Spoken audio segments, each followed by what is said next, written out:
Happy Friday, everyone.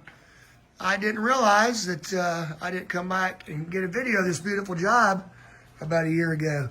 Let me give you all a quick little tour. Got a lovely Alpha dual fuel pizza oven, which cooks more than pizza, you know. It cooks steaks and scallops and shrimp. Hey, puppies, how y'all been? They want to get me.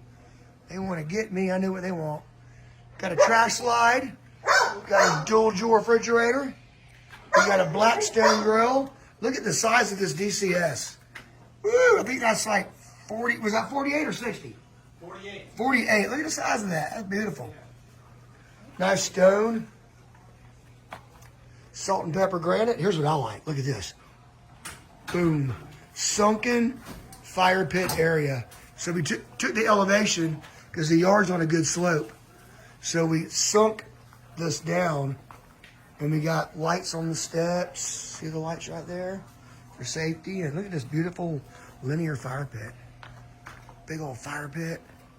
Granite. Big composite room. Screen. But notice the elevation change. We took advantage of it. Didn't build it up. Created a new fun area. So I just wanted to share this with y'all. And everyone have a very happy Friday. It's the weekend again. Everybody have a safe one. Take care. See y'all on the next beautiful job. See ya.